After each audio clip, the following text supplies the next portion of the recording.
Greetings. Father Mark signing on, continuing the series on the papacy in the modern world, moving into the reign of Pope 259, Pope Pius XI, who reigned from 1922 to 1939. The conclave of 1922 lasted from February 2nd through February 6th. It took them 14 ballots to elect a man with some similarities to the late Pope Benedict XV. His baptismal name was Achille Ratti, R-A-T-T-I. As Pope, he took the title Pius XI to take that name, and reigned as the 259th Pope for 17 years and 4 days. Like his predecessor, Benedict XV, Achille Ratti was born in northern Italy. But unlike Benedict, Ratti was born into the working class in a village outside of Milan on May 31st, 1857. His father was a manager, but not the owner, of a textile mill that specialized in silk. From his early childhood, Achille demonstrated a phenomenal intellect. The available schools did not provide nearly enough challenge for him, but his father's profession left the family with sufficient disposable income to acquire books for Achille's voracious mind. By the time he entered seminary, he had already mastered Latin, Greek, Hebrew, Aramaic, as well as French, and of course his native Italian. Though he was sponsored to be a diocesan priest for the Archdiocese of Milan, he was sent to Rome for seminary, to the Lateran, to the seminary attached to the cathedral of the Pope. At the end of which he was ordained a priest on December 27th, 1879. He remained in Rome, working on a doctorate which he obtained from the Gregorian University, specializing in paleography, and that's reading ancient manuscripts, specifically the handwriting of the ancient manuscripts, and therefore being able to translate them. After finishing, he was recruited to teach patrology at Padua, where patrology is the Church Fathers, ancient church history, where he remained from 1882 to 1888. He was then summoned home to work as the paleographer of the Ambrosian Library in Milan, where he served from 1888 until 1911.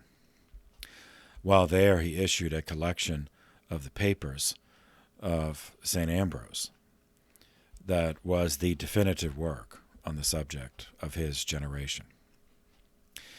His position and his work naturally brought him into the intelligentsia of the church, into contact with those priests who were of a scholarly frame of mind, which resulted in his being recruited to work in the Vatican Library in 1911.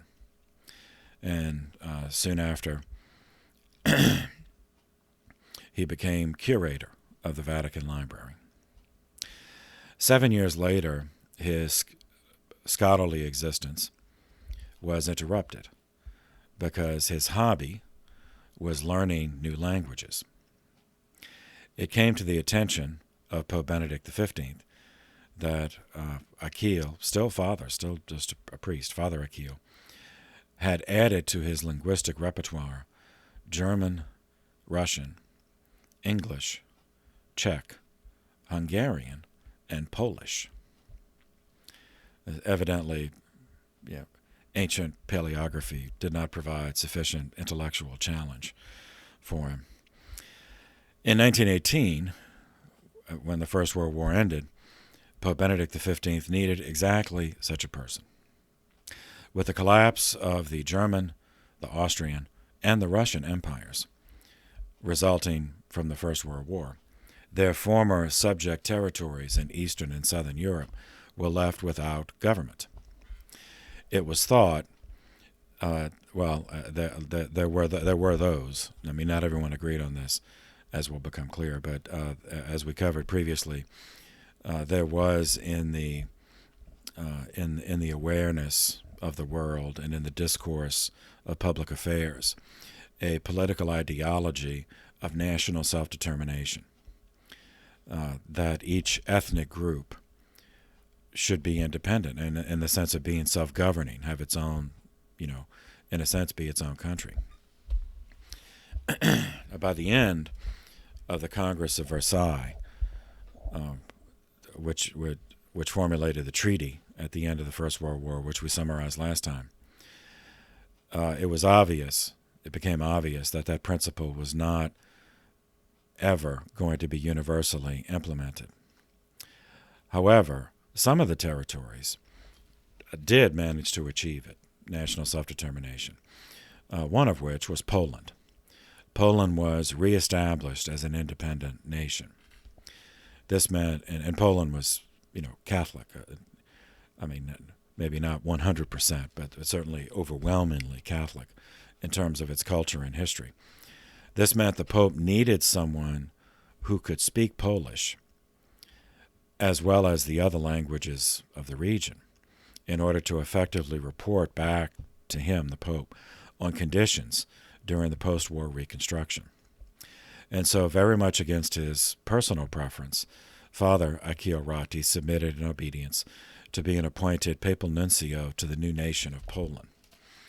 In keeping with the custom of the period, in order to give him the credibility of rank, he was ordained an archbishop.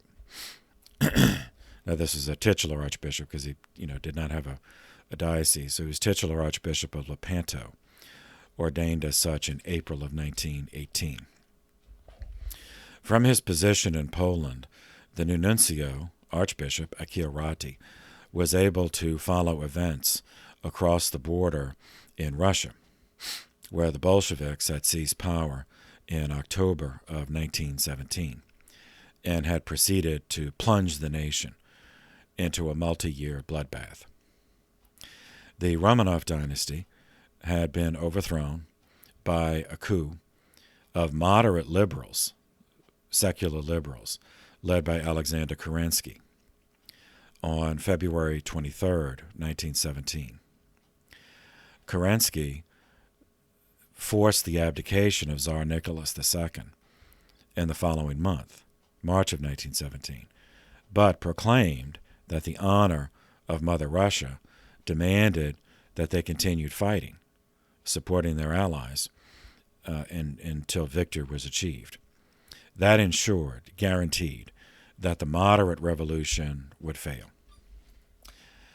And as we covered last time, in March of 1917, the same month as Nicholas abdicated, Lenin, Vladimir Ilyich Ulyanov, but known as his code name was Lenin, and a group of exiled Bolsheviks, which are the radical, violent wing of the Marxist, of the communist ideology, returned to Russia and announced their policy to the working class, both those who were either working or unemployed because the economy collapsed, and more importantly, the enlisted men in the army, that their policy, if they came into power, would be to end the war instantly at whatever price, and to confiscate the estates of the aristocracy and the church, the Russian Orthodox Church, in order to pay for post-war rebuilding of Russia. On July 3rd, the Bolsheviks attempted a coup to overthrow the Kerensky regime, but failed. They did, however, manage to escape capture, and so continued their subversion of the new government. 4 months later, the Bolsheviks tried again, and this time they succeeded. With the support of some of the army units, desperate for an end to the war, the Bolsheviks seized control of what they were calling then Petrograd. That's the historic St. Petersburg. After street fighting, rioting, street fighting, on October 24th and 25th, 1917. The next day, October 26th, 1917, Lenin kept his promise and surrendered to Germany to end the war. In this, he had the support of a substantial portion of the Russian army, not 100%, but a substantial portion.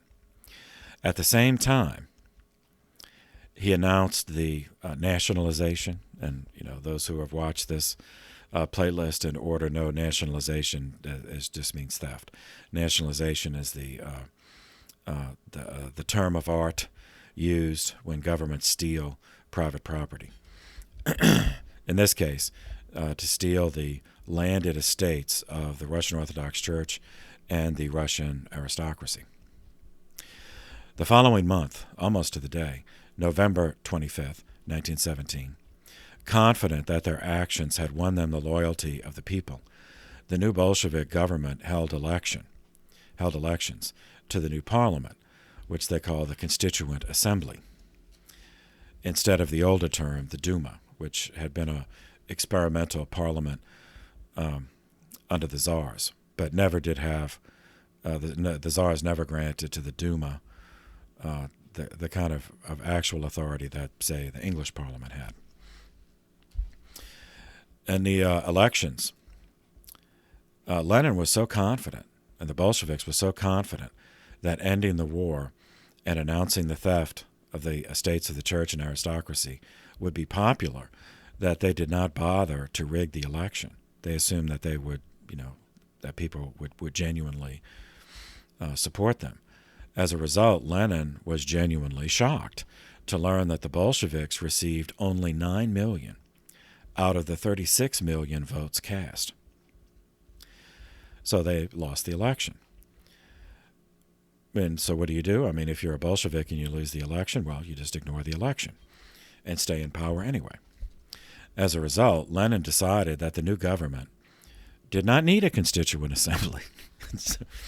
And so on January 6th, 1918, Lenin dissolved it and announced that Russia would be governed by a council of people's commissars, supported by the Red Army, which is the renaming of the Tsar's army.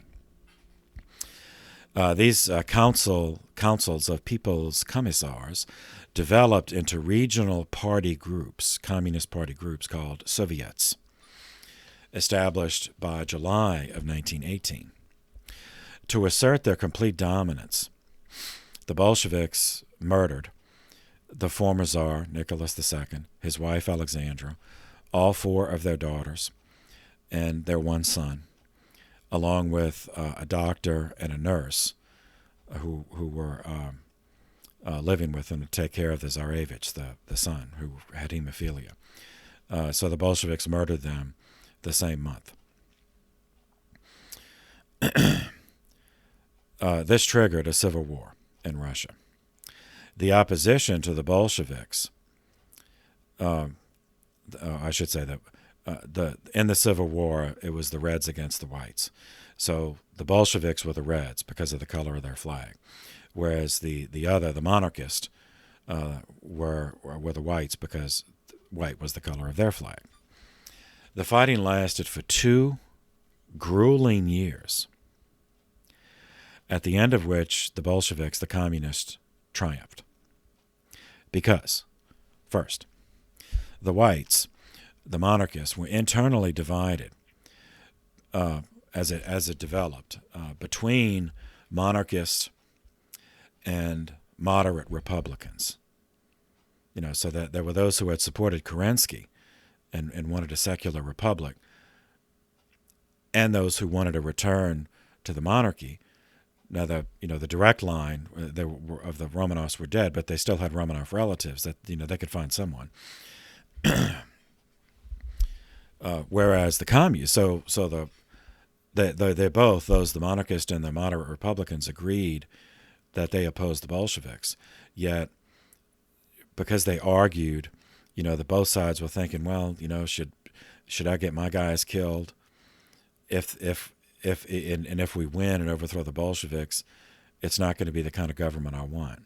So both sides were thinking that. So they never, they did not have the kind of cohesion and focus that they needed. Whereas the Bolsheviks had no such confusion. They had one clear direction and one clear purpose: total victory, total control, by eliminating all opposition. Second, the whites were not able to secure Western intervention, in part because the Western nations were too exhausted by the war to contemplate it, and another part was because of the disunity of the whites that did not present a viable alternative around which foreign allies could rally. So the opposition to the Bolsheviks, they never said, okay, this is our guy. This guy's a second cousin of the late Tsar, but he's a Romanov, and we all support him. So if you, Western countries, if you support us, we overthrow the Bolsheviks, we'll reinstall the monarchy, on these terms. Well, the whites couldn't do that. So, then the Western countries, and we covered the First World War, the hideous losses they all suffered, that they couldn't justify expending more when there wasn't even a clear objective. Third, the whites failed to offer national self-determination to the ethnic minorities which had been part of under the Tsarist Empire. From their perspective, meaning from the perspective of the various ethnic minorities, whichever side won would still keep them in servitude. So they didn't fight for any side, but willingly. Not the Bolsheviks, the whites, or either faction of the whites, unless, and this happened, there was kidnapping and impressment where they were forced to fight in one of the armies. So while this Russian Civil War was in progress, a political movement at the opposite end of the spectrum was taking shape elsewhere in Europe, finding recruits among embittered ex-soldiers who had suffered appalling conditions in the trenches, only to be dumped back into civilian life, into societies that had no place for them to fit in, because all the economies collapsed. Even the victors, even those who won, their economies collapsed. So these were the type of men who entered the ranks of the fascist parties in multiple countries, and the most notorious of which was the Nazi movement in Germany. But chronologically, it started in Italy. In 1919, while the Russian Civil War was still going on, a working class Italian, his father was a blacksmith, and he himself had served in the Italian army and was wounded in battle in the First World War. He established in 1919 a political party called the National Fascist Party in Italy. His name was Benito Mussolini, Mussolini,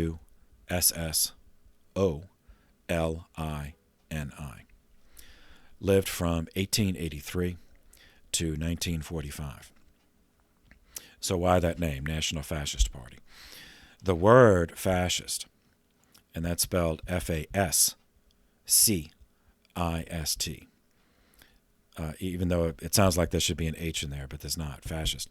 The word fascist was a historical allusion to ancient Rome, the real Roman Empire, at which time fasces there was an object of authority representing authority, the power of the consul, who was the executive officer. Officers, there were two at a time, elected annually, even under the empire. So the fasces were there was an axe at the center, and around the axe were rods that were tied around and around it. So the axe, the axe handle was bound by the rods, tied with the rods, and the axe head, the blade, would protrude from the front. So they had men, who carried the fasces in wherever the consul went. So that represented the authority of the consuls to inflict either corporal punishment with the rods. They would unwrap it and use the rods to beat people, or inflict the death penalty, capital punishment, with the axe. So the fasces, visually, and historically, they were called power, the power of ancient Rome, and the order and the discipline of ancient Rome, and that's the connection to the fact, because these were all ex-soldiers. I mean, at least the first group. In the same year, in Germany, another working class man, a railway mechanic, by profession, who also had been drafted, had served in the war. He came back, found the same situation. He established a political party, initially called the German Workers' Party. His name is not the name you're expecting. His name was Anton Drexler, Drexler, who lived from 1883 to 1942. The reason that you have not heard of Anton Drexler is because in September of that same year, 1919, another wounded ex-soldier who had served in the German army, wounded in the First World War, attended a meeting of the German Workers' Party. And his name is the one you're expecting, Adolf Hitler, who lived from 1889 to 1945. So it's been conventional, and for those of you who follow this playlist in order, I think I discussed this in the section on the French Revolution, the first French Revolution. It's been conventional ever since in political discourse to refer to the left and the right in terms of politics. And that derives from the French Revolutionary context based on the stand right after the revolution began in the First Assembly, before it became homicidal. In the First Assembly, even though it was still fairly moderate, there was a division between those who favored continuing the monarchy, but limited by some kind of legislature, essentially the English model. Hereditary monarchy as head of state, but the government would be run by some kind of elected parliament. Those who had that view sat on the right side in the assembly. So they wished to conserve the monarchy by moderate reforms, but still conserve the monarchy. Whereas also in the assembly, there were those who said, okay, the monarchy has failed. And this is even before the homicidal stuff started a few years later. But even among the moderate revolutionaries, they were, okay, the monarchy has failed as a form of government. We don't need it anymore. So we want a republic, like the United States, which existed when the French Revolution occurred. It was new, it was young, but it still existed. So those are the ones that said, okay, we get rid of the monarchy, just have a republic like the United States. They sat on the left in the assembly. All right, so that's how so right refers to the conservatives, those who wish to conserve whatever the prevailing order is, and the left were those who wish to be free of the existing order. So the Latin word free, libertate, so those are the liberals. All right.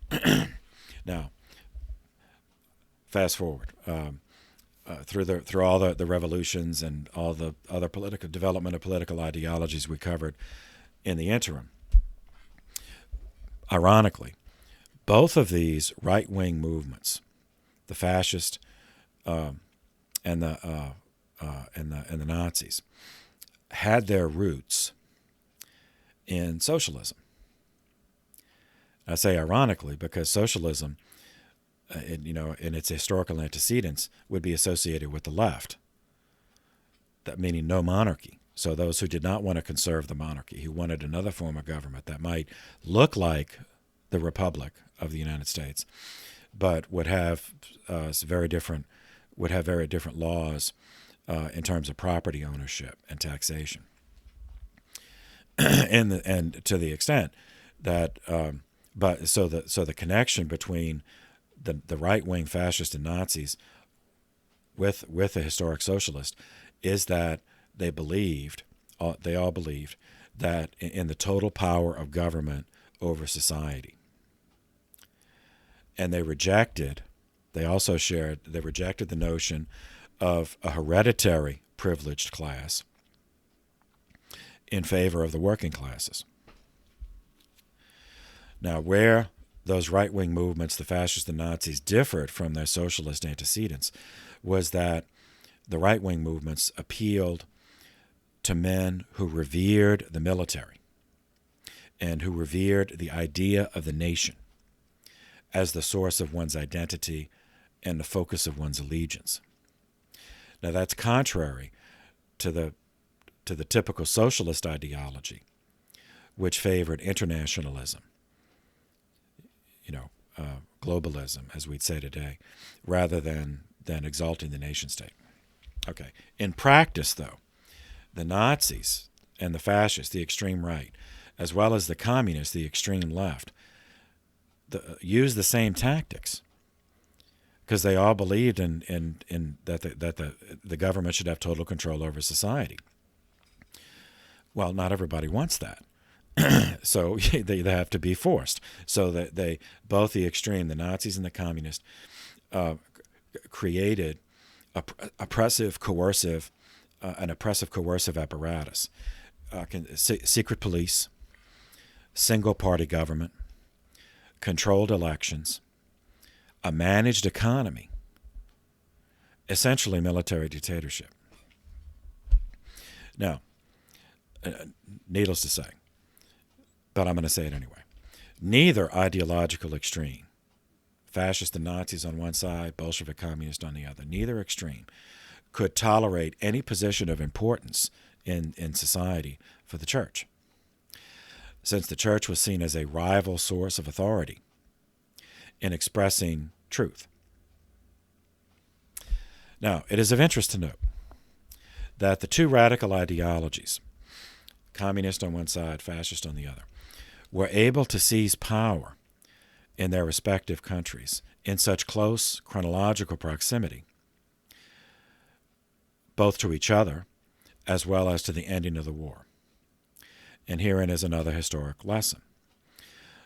The war had wrecked so much, not only a loss of life, which is incomprehensible, but including the structures of society, including the inherent assumptions that Europe had previously had about the stability of hereditary monarchy, and that left a vast swath of the population in multiple countries bereft of leadership and guidance, and uncertain what was going to come next.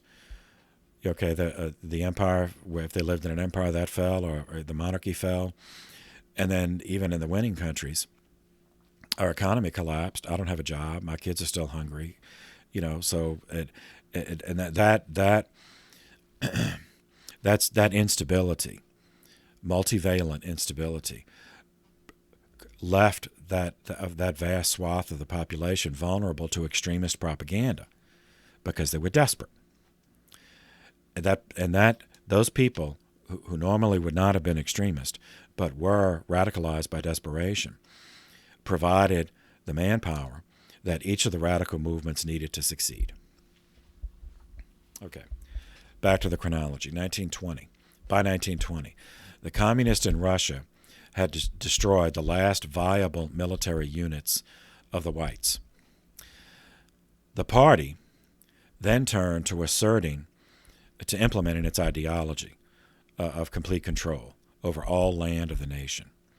Not only the estates of the church and the nobility, which they had said prior to the war, but all government, all land, So in communist ideology, there is no such thing as private property.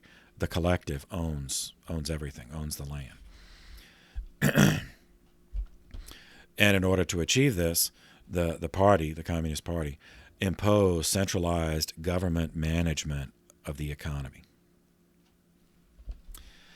The following year, 1921, the communist government of Russia was able to negotiate trade agreements with England and Germany,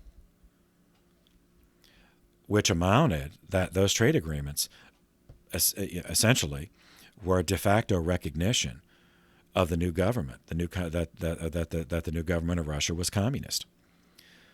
So England and Germany would say, okay, we're dealing with them now. They're in charge. Now, it was not yet in 1921. There was not full diplomatic relations in the sense they had not all traded senior ambassadors.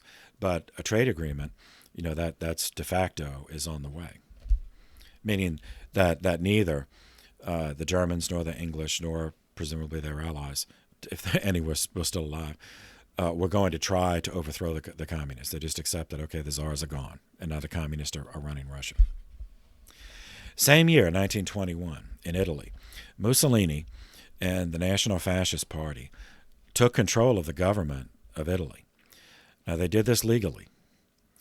Because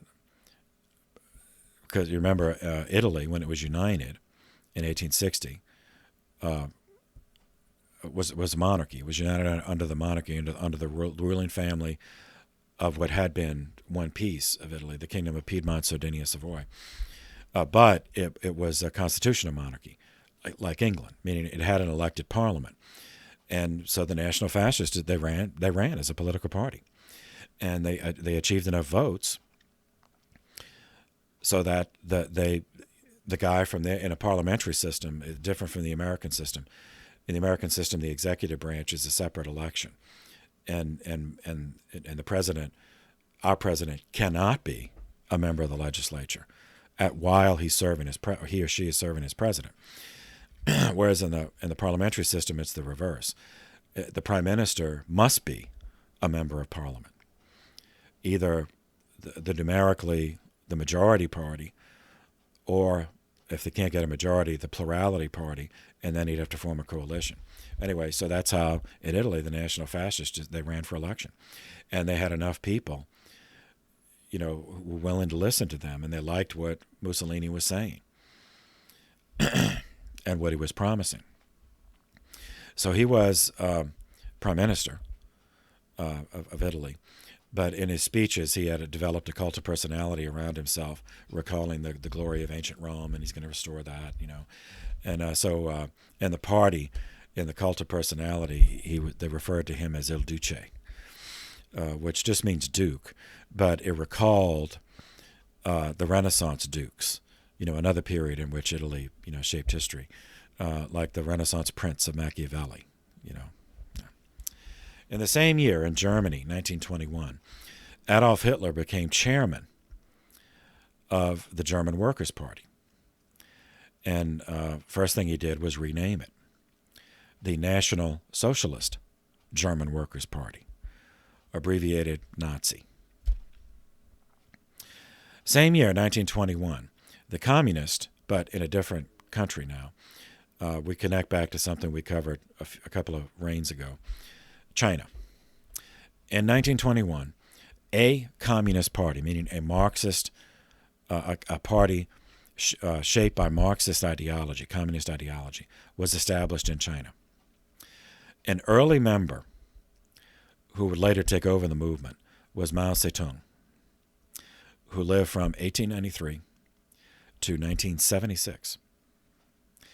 Now, recall, we covered this previously, but just to refresh your memory, the last dynasty, China had been a monarchy, and the last the last dynasty of imperial China was the Manchu dynasty, had been established in 1644.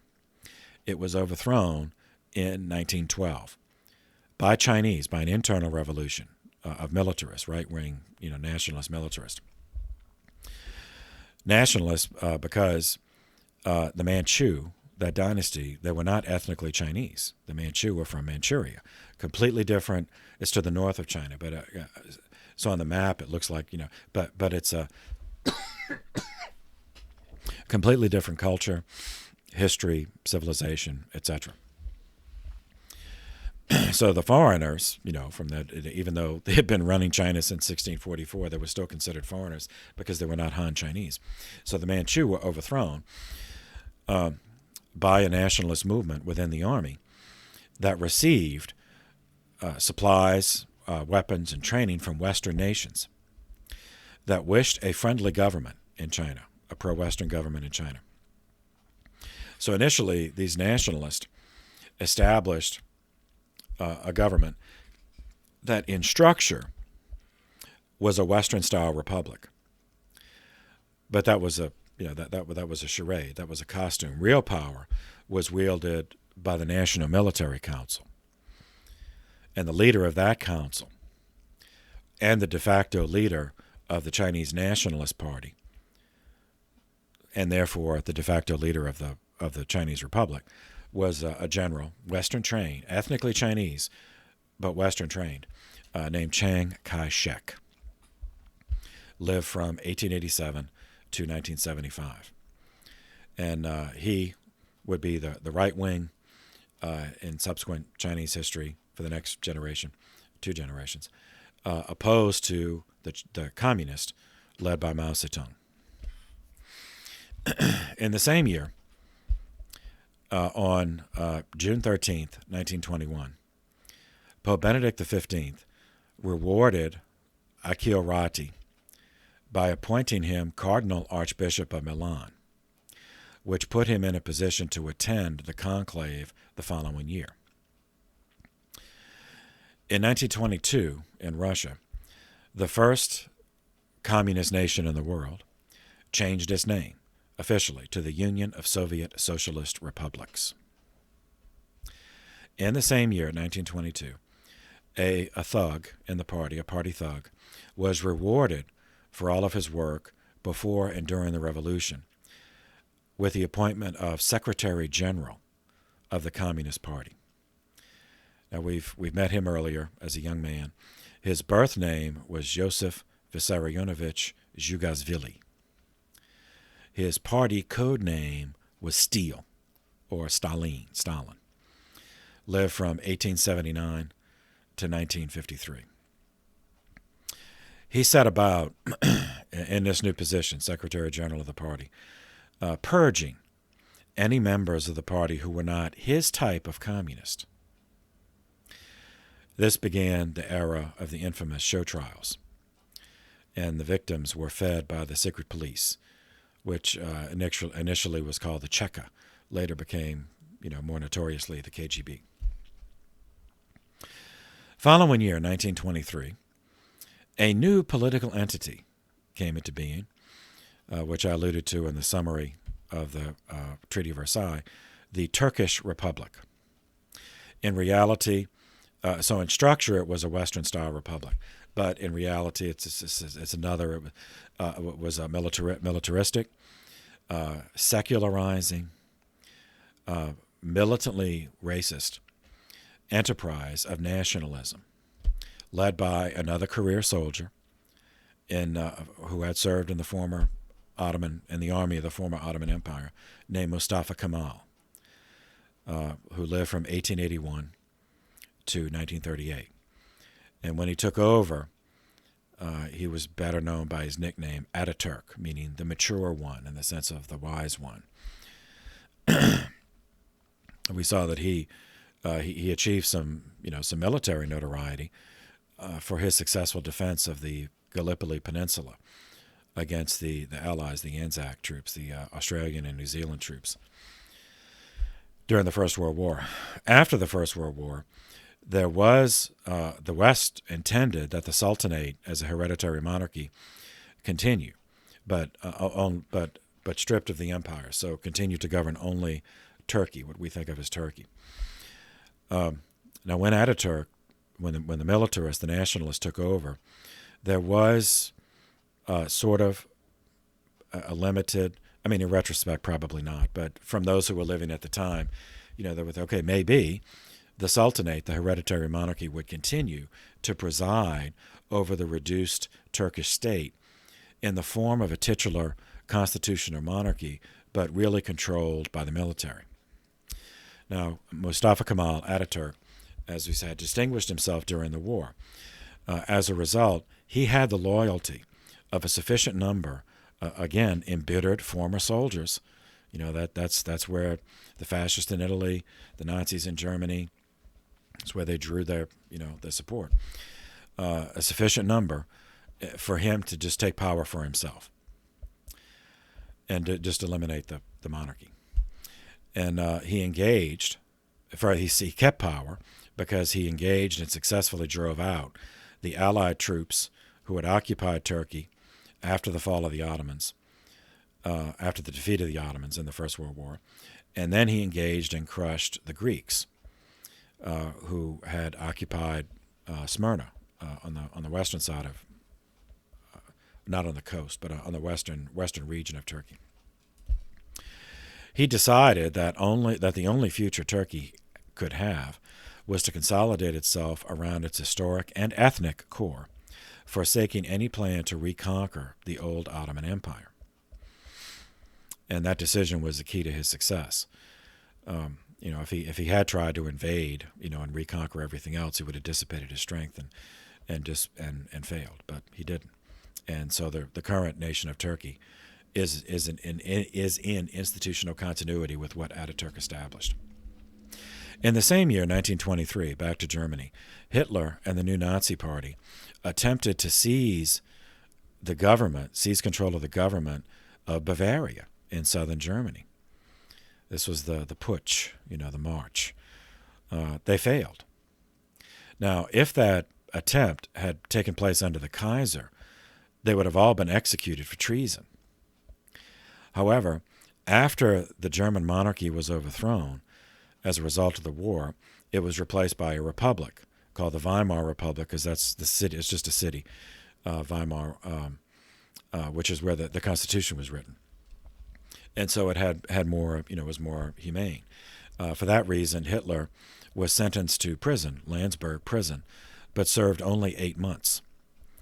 For reasons that we'll see, the economy of the Weimar Republic, was never viable. It was disintegrating, so they couldn't afford to do like the United States and keep 2.5 million people caged for decades at a time. Hitler used this time in Landsberg prison to compose his principal work of ideology, a book titled Mein Kampf, or My Struggle. In this book, he synthesized his ideas, coalesced into the foundation for the hysterical speeches that he would give for the rest of his life. So to summarize his ideology, first, the superiority of the German race, and therefore its historic destiny of world power, that it would, because its superiority entitled it to world power. Second, his ideology was constructed on a foundation of asserting a worldwide conspiracy of Jews to control all governments in the world by dominating the economies of all those countries. And they had particularly focused on the Germans. And Hitler's explanation for that was because the Germans were the superior race and therefore the greatest threat. So they had to be neutralized. Third foundation of his ideology was the invincibility of the German military. The war was lost not because the army lost, but referring to point 2, it's because of the Jewish conspiracy. So when Jews controlling the government signed a surrender, signed the armistice, without a single enemy soldier on German soil.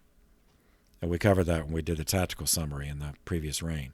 And so this was the stab in the back, conspiracy, that the army was stabbed in the back, by a cabal of Jews, who had infiltrated the German government. Fourth, foundation of his ideology was the necessity of the German race for Lebensraum, or greater living space, to expand. And, since around Germany there were other people who were living there who were not Germans, well, those were lesser races, so they must surrender their territory for this purpose, or it must be taken from them. So he formulated all this while he's in prison. And he got out, he was released, and so this formed the basis of his speeches for the rest of his life. 1924. Lenin, back to Russia. Lenin became concerned with how powerful Stalin was becoming.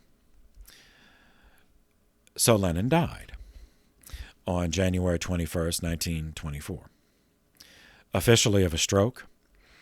And there may be, one or two individuals on the planet who believe he actually died of a stroke. But Stalin then became absolute ruler of the USSR for the next 3 decades. So the assumption, apart from those few people who actually believed the cover story that it was a stroke, I think that Stalin just had him poisoned. It was in the year that the new communist Russia was named the USSR, 1922, that Akil Ratti was elected Pope Pius XI. All of this background was necessary to understand that he had been stationed as nuncio in Poland, so he was able to closely observe the development and how the Bolsheviks took over in Russia. And that's essential in understanding his initial openness to the opposite end of the spectrum, to the right-wing militarist movements in Europe. He had seen what communists would do in power. But from his perspective, when he was first elected, the right wing, the fascists and the Nazis, were unknown. As the communists had taken over in 1917, and as we see, the right wing is just getting itself organized in Italy, Germany, and China. So he hadn't seen, the death camps and all that. That hadn't come about yet. And further incentive was that the right wing, the fascists and Nazis, the militarist, declared anti-communism, anti-Bolshevism as an essential part of their ideology. So that made them amenable to Pius XI in his early years. Now, eventually, of course, he would live long enough to learn that there was no difference in tactics between the extreme right wing and extreme left wing. So in 1937, he denounced them both. He put out documents, 2 separate documents, denouncing the extreme right and the extreme left. So the whole thing, the church was silent and all that's all a fiction. We have written documents, publicized documents from the time where the Holy Father condemned both the extreme right wing, the extreme nationalists, the fascists and Nazis, as well as the extreme left wing, the Bolsheviks, the communists. But that's in the future. Following the precedent of his immediate several predecessors, he issued an encyclical early in his reign that articulated what would be his priorities as Pope, dated December 23rd, 1922, titled Ubi Arcano. His first encyclical created a movement called the Catholic Action Movement. This movement was designed to foster the involvement of the laity in the mission of the church in a structured way. Because of his language skills and his eidetic memory, Pius was able to read and remember the works of many prominent Catholic laymen we covered previously: Frederick Ozanam, Marc Sangier, Ludwig Windthorst, Albert de Mun, and others. What impressed Pius about the initiatives of those men was that they had proven to be quite successful. Yet they were also profoundly humble in their obedience. As we saw, a few of them, when they were asked by the popes or some other ecclesial authority to set aside their work, they did. Even though, even if they believe that decision was a mistake, they still submitted out of obedience. So it was the hope of Pope Pius XI, that this movement of Catholic action would empower Catholic laity in multiple countries to follow the example in the 20th century of those 19th century Catholic laymen, and thereby combating the drift toward radicalism that was clearly evident, while remaining submissive to the hierarchy. So the Catholic action had a structured methodology. It was see, judge, and act. All right. So the Catholic action methodology was to form small groups within parish communities, stratified and differentiated according to similarities in age, experience, background, etc. So that the idea was like would reach out to like. So young men would reach out to young men. Young women would reach out to young women. Middle-aged married couples would reach out to middle-aged married couples. Grandparents. So, you see that. And they would meet. Now, again, nothing just happens, remember. So this was rooted in previous models, like the St. Vincent de Paul societies founded by Frederick Ozanam and the Catholic student circles of Albert de Mun, both of which we covered previously. In the case of Catholic action, at each meeting of these small groups, they'd start with a prayer. Then members would bring to the group a particular problem they noticed in the community.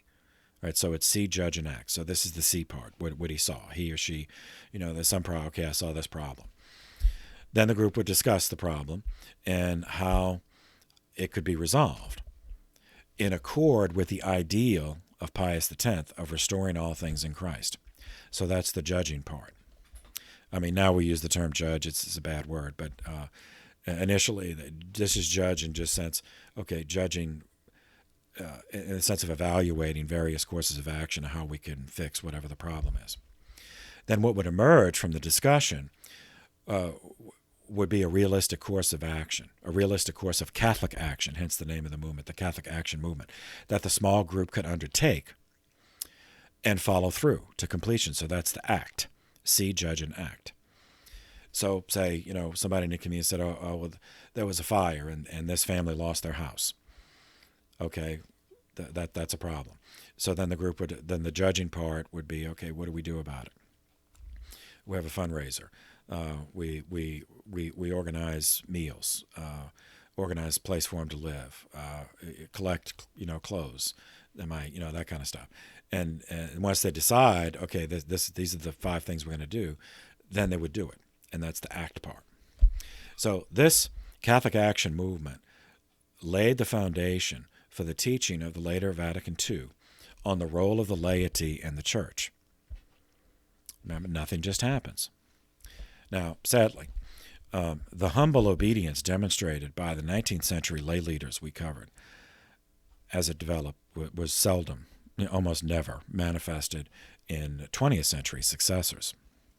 Still, the Catholic action movement must be remembered, and along with the Council's Vatican II's documents on the liturgy, missiology, and ecumenism, the roots of which we've also covered, in its teaching on the apostolate of the laity. And like those other documents, the document on the laity had decades of experience behind it, including this Catholic action movement. 1925, December 11th, Pope Pius instituted a new feast, liturgical feast, the Feast of Christ the King. The enabling document was Quas Primas. He wished this feast to replicate the Ascension, just as Corpus Christi replicated Holy Thursday. His motives were obvious, considering the spread of radical ideologies in the post-war world, and specifically addressing that in the post-war world, so many monarchies had fallen, and which had been there for, in some cases 1,000 years. Maybe not the same dynasty necessarily, but at least the monarchy as a structure had been, more than 1,000 years, 1,200 years. And so for those who felt bereft by that, then remind, okay, Christ is your king, above dynasty, above forms of government. Christ is your king. 2 years later, back to China, August 1927, Mao Zedong assumed leadership of one faction of the communist movement in China, the violent faction. So the communist movement in China had a similar trajectory to that to the Russian in Europe. So we saw early that Lenin did not. So that there was the Russian Socialist Workers' Party, established by Plekhanov, and then Lenin, then there was a rift in that party. Lenin joined it, and then there was a rift between those who were the doctrinaire Marxist and peaceful. Those are ones who that they would publish. The fair. Okay, we can serve the cause by publishing articles, making speeches, maybe in some cases even getting elected to office, but we're working within the system. Whereas Lenin's in the rift, and his was that no, that's never going to work. Nobody gives up power willingly, so it has to be taken from them. So that's the violent wing. Well, in the Chinese Communist Party had the same rift between those who were ideological doctrinaire but still law-abiding, maybe try to work to reform life from within according to communist ideology, as opposed to the faction that Mao Zedong took over, which is, okay, it's power. Power is the only thing that matters. And if we don't have it, we're not going to do anything. We're not going to get anything done until we have power. And the people who have it, in his case, in China, that was the militarist, the right-wing nationalist, they're not going to give us power. So we have to take it from them by violence. And leading his faction of the Chinese Communist Party, he began violence, violent guerrilla warfare. This was called the Autumn Harvest Uprising against the government. So officially China was a republic, but controlled by the military, nationalist military, General Chiang Kai-shek. So this is the first open battles between those two antagonists, and it would continue for decades. Mao recruited from among Chinese peasants and workers based on the assertion that Chiang Kai-shek was not, in fact, a Chinese nationalist, because his military, Chiang himself, as well as the military that controlled the republic, was Western-trained, Western-equipped, and permitted the economic subjugation of China to Western interest. Therefore, even though they call themselves nationalists, they really were not nationalist, in the sense that, China for the Chinese. Those arguments were persuasive to many Chinese peasants because they were, in fact, being exploited, at times violently. And the products of they were not allowed to enjoy the products of their labor, because the economy of China was completely subjugated to Western interest.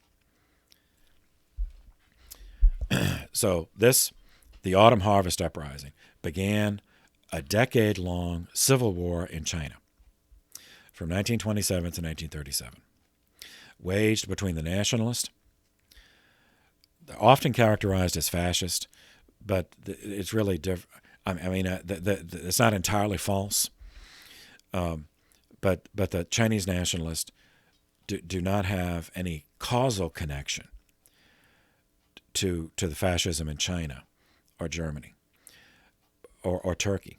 But what they do share is certain ideological elements, that it was military, it was founded by the military, and nationalist in the way they understood it. So this nationalist militarist against communist in China would be more accurate than saying fascist against communist in China. Now, just to confuse things more, both sides were claiming to be the real Chinese nationalist.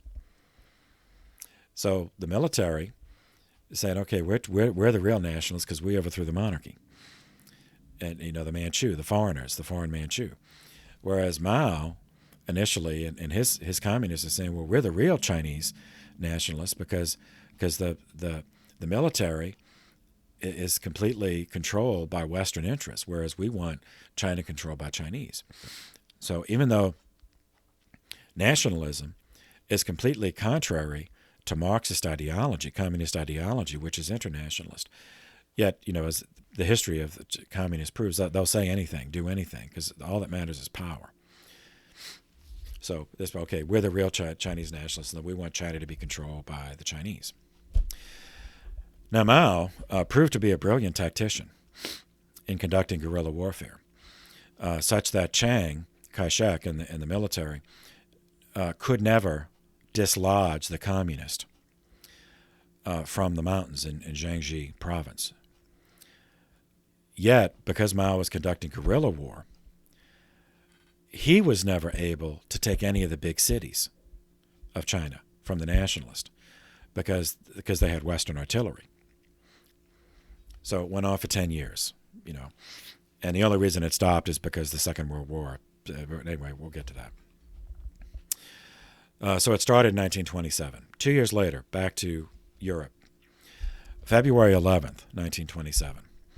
Pope Pius XI finally brought regularity to the relationship between the Church and Italy, which, as we covered, since the reign of Pius IX, when Italy was united and by finally stealing the Papal States and stealing the city of Rome, Pope Pius IX declared himself a prisoner of the Vatican and never recognized it. Considered that the whole thing is illegitimate.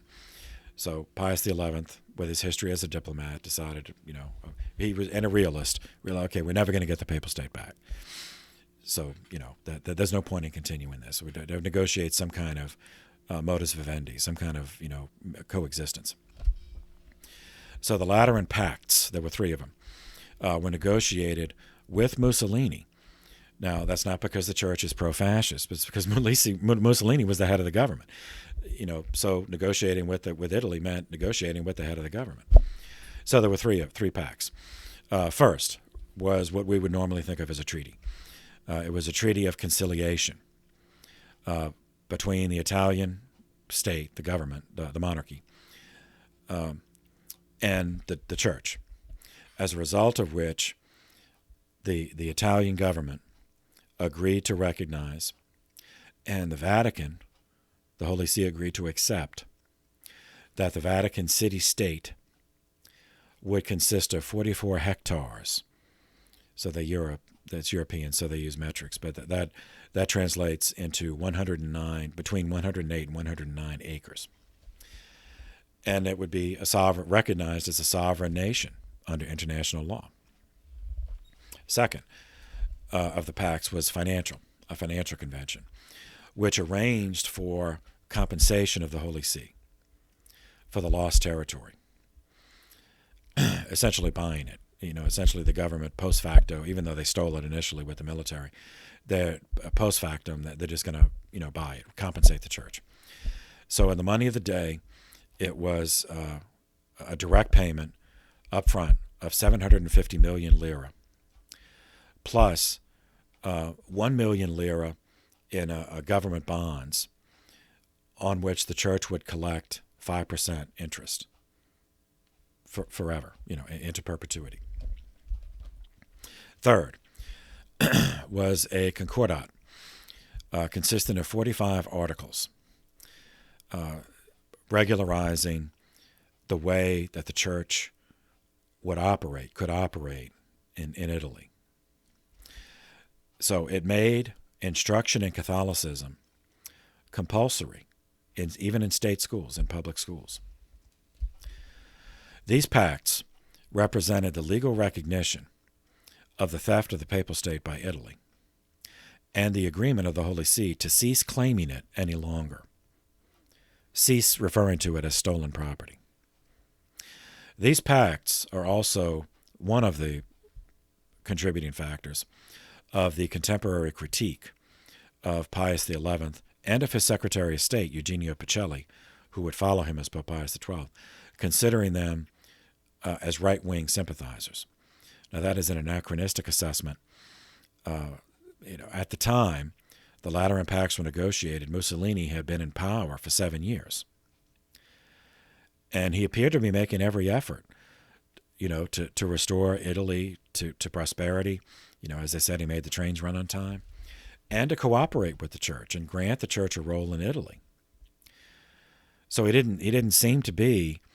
I mean, the attacks on Pius XI and XII as being right wing, that's all with knowledge of what happened after, of World War II and the death camps and the Holocaust. In 1927, they had no way of knowing that was going to happen. So from the perspective of Pius XI, Mussolini was the head of government. He was the prime minister of a parliamentary monarchy. Now, as we'll see, eventually, the incompatibility of fascism and Nazism with Catholicism became clear. And it was at that point that Pius would condemn it. So the church did condemn it. But at the time, in 1929, Mussolini was the head of the Italian government. He offered a deal that was as good as anyone could reasonably expect in the 20th century. So Pius had no rational basis to refuse it. In the same year, 1929, the United States. I haven't been talking about it because I have a whole separate playlist on that, but this one affected the whole world, so I have to mention it. 1929, the New York Stock Exchange collapsed. In the United States, the 1920s had been a time of economic prosperity. It was boom time in the United States, which meant there was a great deal of disposable income. It was widely believed that the stock market was a place where a person's life savings could be multiplied many times without actually working. This fantasy was responsible for the development of an irrational business practice called margin buying. Margin buying. This consisted of a person, an investor, an individual investor, buying stock in a company, but only paying up front 10 to 20% of the actual cost. And then entering into a debt agreement with a bank or some other lender for the balance. The risk of this procedure was that the lender, the bank, could make a margin call, which means they could demand, that's part of the agreement, so the investor knew this up front, that the bank could make a margin call, which means demanding that the investor repay the full debt at once. So if they had only put 20% up front and borrowed 80%, then the bank could make a margin call, and then the investor would have to repay the 80% up front, or the bank would have a right to go after that investor's assets to make up the loss. This practice enabled an exponential increase in the number of stock market investors. With that background, in September of 1929, an event occurred that, in retrospect, set in motion the sequence of events that culminated in the stock market crash. But as with other crashes, this event did not cause the crash.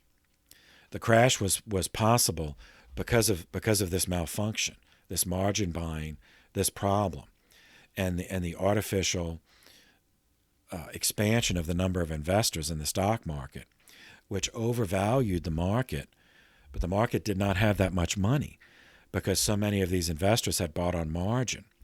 So the stock market was overvalued in the sense that so many of the investors had only actually put 20% of the value of a stock in the market. Yet the market was valued as if they had bought 100%. So really the stock market was overvalued by 80%. So or put it the other way, it only had 20% of the real assets that it could return to its investors in terms of dividends actually on hand. Okay. But the event, everything has a trigger. But nothing just happens, so just keep that in mind. This is the trigger, but this would not have been a trigger had it not been for the prior institutionalization of the malfunction. The trigger was September 1929. Boston Edison Company was a lucrative power company. It had reached the limit of stock that it could issue. So it requested permission from the Massachusetts Public Service Commission to issue split shares and sell the partial shares separately, in effect pretending that it had more shares than it could actually fund. The reason they wanted this was so they could get more investors, because by putting shares out there, that means they're getting investors to give them money. Permission for this initially, the Massachusetts Public Service Commission refused permission for them to split their shares. As a result, the value of the existing stock certificates that have been issued rose, enabling holders of stock in Boston Edison to sell them at far higher prices than had any basis in actual value. So by the Public Service Commission announcing Boston Edison can no longer sell stock, yet it is a lucrative power company. So now there's a finite, amount of stock, and so that from the investor's perspective, they thought, okay, this is a guarantee. The power company's not going away, and so this stock is always going to have value. And since we know, because permission was refused, that they can't issue more stock, then this is going to be safe. So the holders of the actual stock were able to sell them at an inflated value. So this is a bubble, Yeah. This caused a cycle of frantic buying and selling of artificially and irrationally inflated Edison stock, escalating the prices of the stock. In order to meet the extravagant price to buy this coveted stock, a group of investors formed an investment pool of their own stocks. So using their own stocks as the collateral for their investment fund, what we call a hedge fund now. And with that, with their own stocks as collateral, this hedge fund, they bought and sold under the name of this hedge fund group, which was the name they gave themselves was International Combustion Engineering, a consortium of multiple companies, using their own stock from their own companies as collateral to buy stock in Edison Power. But in order to maximize what they could buy, they did not buy the full value of the stock up front. They bought on margin. So this is a group using stock from their own company, which is unsecured, as collateral to buy more stock than they could afford by buying it on margin, which means they only put up 20% of the value. And they entered into a debt agreement with various banks for the other 80%. Okay, all right. That's September 1929. 1 month later, October 24th, 1929, this hedge fund, this investment group, International Combustion Engineering, failed to meet a promised dividend payment to its own investors. So, this International Combustion Engineering did not actually exist. It did not have its own stock based on, okay, this company, we have 10 factories and we're making all this money. So instead, the individuals did. They had their own little companies, and those companies had stock, and they used that as collateral. So International Combustion Engineering never had any physical or economic basis to issue stocks of its own. It was issuing like grandchild stocks of these other companies. But because it wanted to buy more, it was issuing its own stock. So people bought stock in it expecting dividends. But the dividends had to come, so the consortium, they had to pay dividends to people who own stock in their own companies, plus investors in the hedge fund in Industrial Combustion Engineering in the consortium.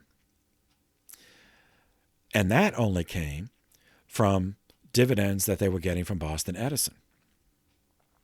So they have to pay double, but only have a real business as the basis for the consortium, not the actual hedge fund did not have a profit-making enterprise on its own other than this financial speculation. All right. So when ICE, International Combustion Engineering, when it failed to meet a promised dividend payment to its own investors, the investors promptly began selling that stock, flooding the market. So that lowered its value. ICE then, in an effort to halt this spiral, decided to sell their Edison Power stocks and get the money, get a large infusion of cash, so they could then meet their dividend payments and restore investor confidence in their own stocks. So with that in mind, over the next 5 days, the following process unfolded.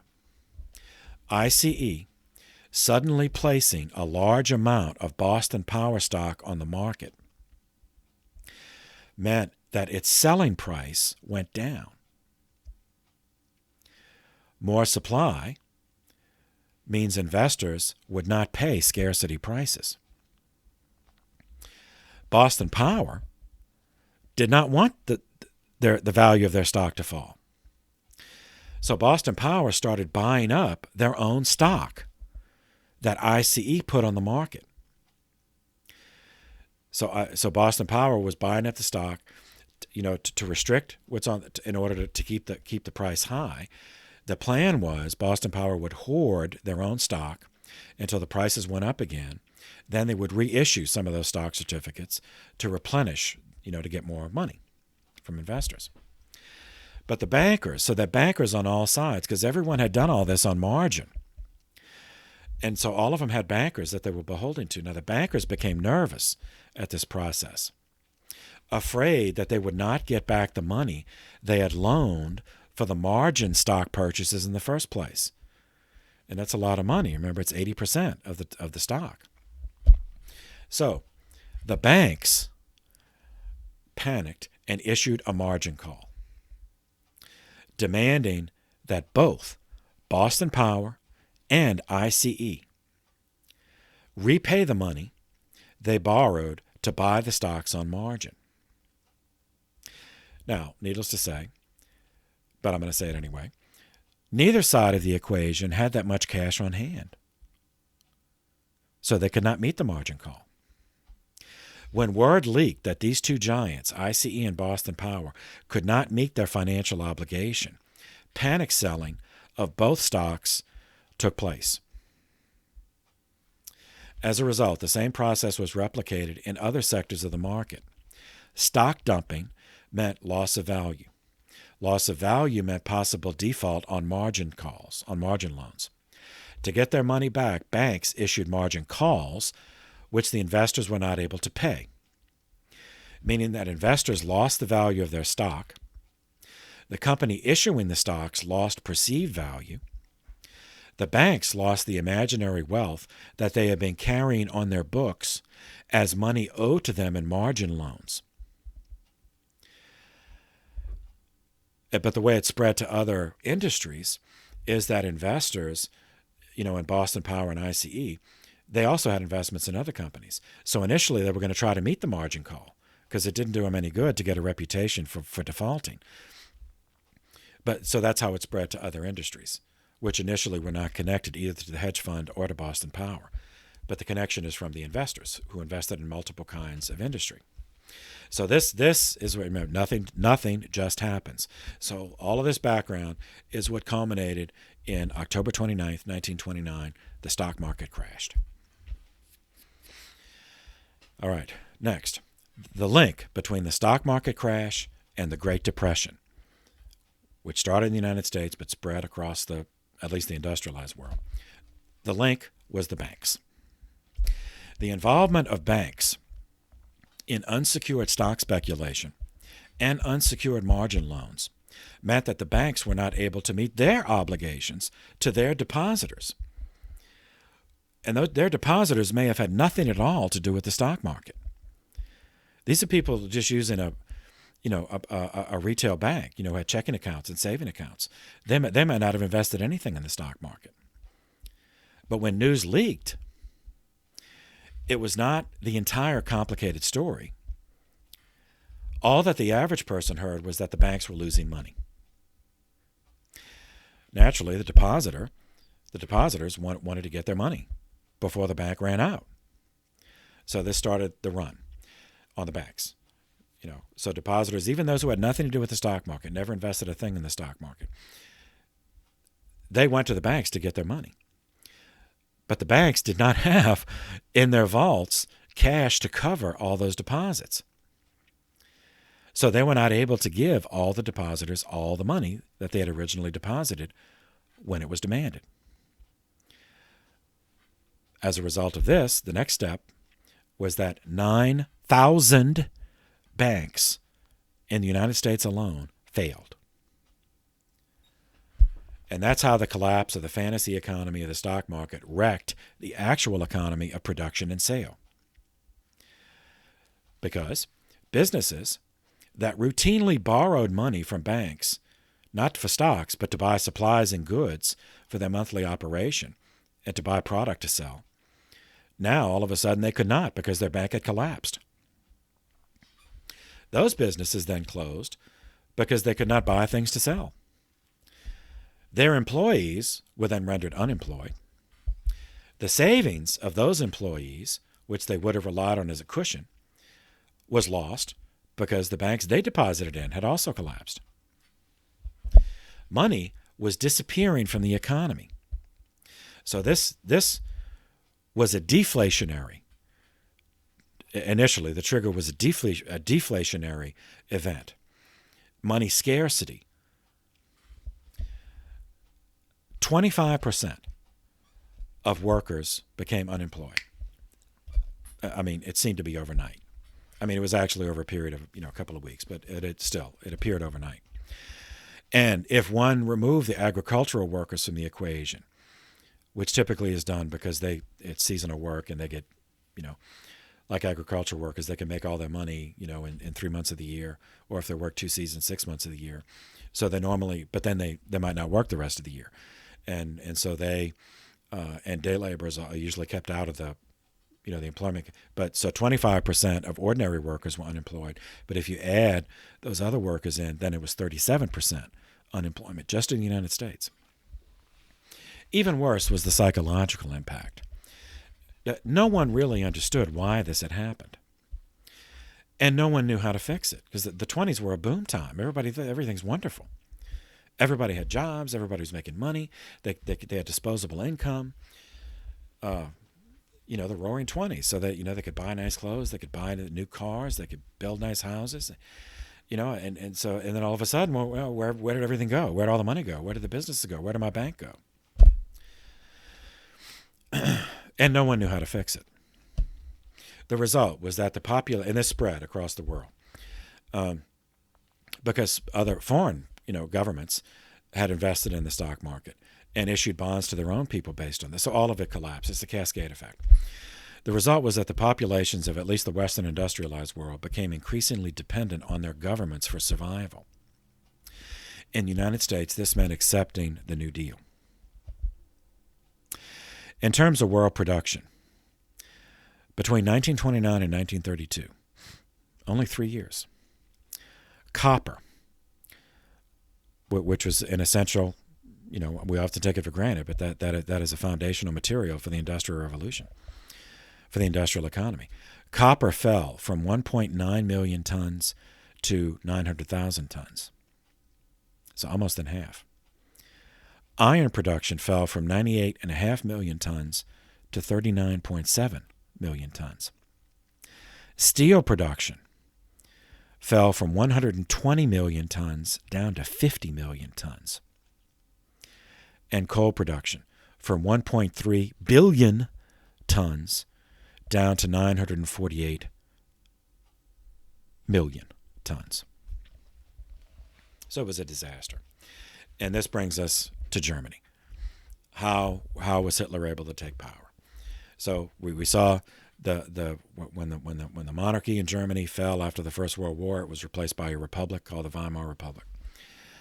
But it was already economically its economy was already not only ruined because of the war, but even the new construct, the new republic, had the Treaty of Versailles imposed on it reparations payments, to the victor countries. So it was already vulnerable. So it did not participate in the boom time of the 20s to the extent that some other countries did. And so, September 14th, 1930, the National Socialist German Workers' Party, the Nazi Party of Adolf Hitler, they ran. They ran for elections in the parliament, the Reichstag.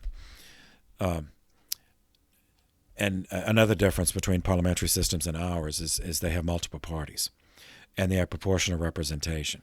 So a party that passes a threshold, and each country has a different threshold, but if it passes a threshold, then it can have a seat, even if it wins only a few votes over that. It might only have one seat or more, but it has proportional representation. So in this election, the 1930 election, 9 political parties ran, and they achieved sufficient votes to be able to seat a total of 577 delegates in the parliament, in the Reichstag. Of those, 143 were Nazis. So they had a plurality. They had not a majority in the sense it was not over 50%, but they had the largest number of the 9 parties in the Reichstag. The next highest number was 107 for the Social Democratic Party, which were moderate socialist. So the Nazis have a plurality, and then their platform, their national platform, consisted of, first, blaming closet Jews and communists for the loss of the war. The army was stabbed in the back by surrender, signed by the Jewish foreign minister, when no enemy troops stood on German soil. Second, blaming the economic collapse of the Weimar Republic on an international conspiracy of Jews who wished to bring down nationalism and replace it with communism. The connection there, or at least the alleged connection, is that the Nazis never tired of pointing out that 7 of the 9 members of the original Soviet Politburo were Jewish. Only Lenin and Stalin were non-Jews. Third, demanding a repudiation of the humiliating terms of the Treaty of Versailles. The Nazis made use of the treaty to elevate emotions, because in a heightened emotional state, all of us are more vulnerable to manipulation. The $56 billion reparation requirement, the territory that had been taken, carved out of Germany, Silesia, the Saar Basin, Alsace-Lorraine, and the enforced disarmament of Germany. So all that together, that's what the Nazis said. We're going to pursue. They ran on that platform, and they won a plurality of the seats in the parliament. The same year, it's not connected, but chronologically, this same year, 3 months later, on December 30th, 1930, Pope Pius XI issued an encyclical, Casti Connubii, on marriage, and within it, he condemned newly developing technologies for contraception, for artificially preventing pregnancy. And that's, of course, is going to, grow as an issue in the 20th century and into the 21st. Back to Asia, East Asia. Now, the following year, 1931, September 19th, the Empire of Japan invaded Manchuria, north of China, claiming that the Manchurians had attempted to blow up a Japanese railroad extending from Port Arthur in Korea to Mukden, Mukden. That's fiction, but it was something they could announce, in the press that they fired the first shot. The reason they did this, the Japanese objective, was to obtain raw materials to fuel its industrial expansion. As Japan's is just an island, series of islands, which is, chronically short of raw materials. Now, there had been a revolution in Japan in 1868. It did not overthrow the monarchy. So the monarchy remained. But it did result in militarists coming to power in taking over the government that wished to modernize and modernizing meant industrializing. Industry requires raw materials, which the islands of Japan lacked. They obtained what they needed initially through trade. But in the early 20th century, the militarists in China decided to expand in the Western style through military conquest and colonialism. Manchuria was an easy target because the Chinese hated the Manchurians, and Manchuria was not, actually Chinese, was not part of China. Therefore, China would exert no effort to help them. And in any case, the civil war in China between the nationalists and the communists rendered effective military intervention by anyone in China impossible. As a result, Japan easily conquered and began to exploit Manchuria in 1931. So in retrospect, nobody knew it at the time, but in retrospect, one could argue that at least the Pacific theater of the Second World War really began in 1931. Same year, back to Europe, April 1931. Communists seized control of the government of Spain. They proclaimed a republic, in structure, but of course it would be a single party, controlled by the single party, theirs. And they produced a constitution. It's hilarious how they try to pretend, but anyway. In the same year, 1931.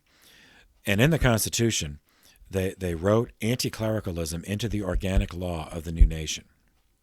Articles 26 and 27 of the Constitution of 1931 set off the usual sequence of events that we've seen again and again: stealing church property, theft and closure of church schools, vandalism against sacred art, legalizing divorce, and disestablishing or eliminating hereditary aristocracy in Spain.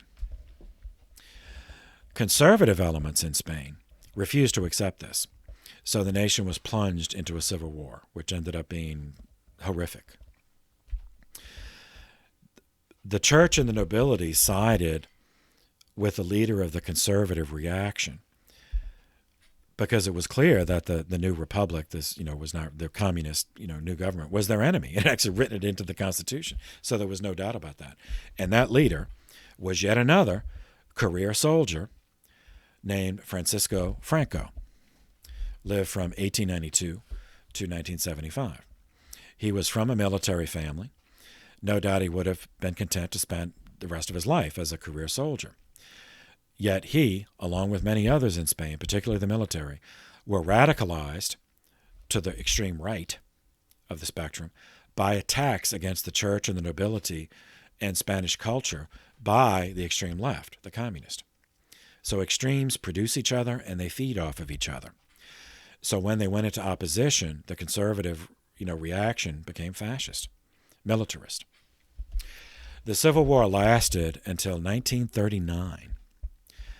And the military won. Franco made himself master of the nation, which he remained until his death in 1975.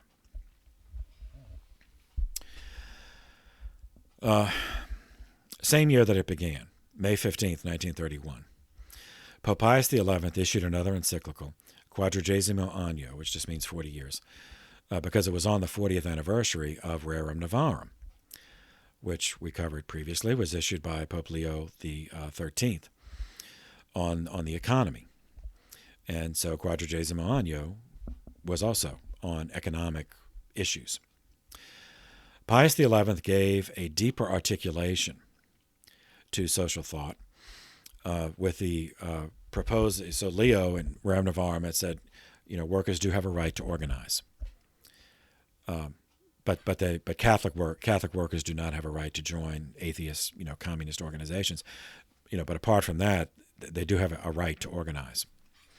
So Pius XI went a step farther, articulating the ideal that every member of society should have a responsible role in that society, should have the possibility of a responsible role, following the principle of subsidiarity, that whatever work, that they should be paid a family wage, and that intermediate bodies should exist so that it's not just the individual against the total power of the government.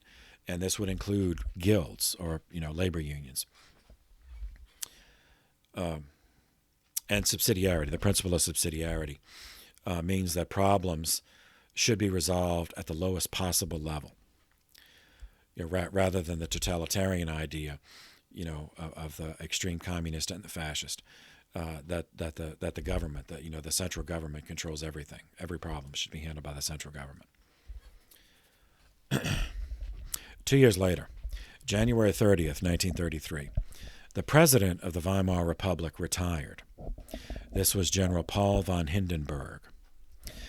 And he offered Hitler the position of chancellor.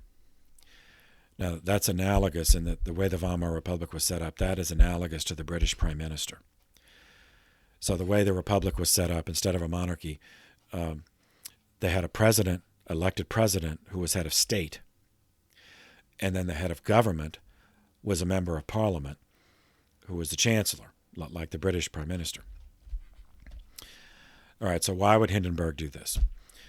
First, the economic collapse following the stock market crash in the United States in 1929 had swept the world, hit Germany particularly hard because its economy had not been able to recover from the First World War.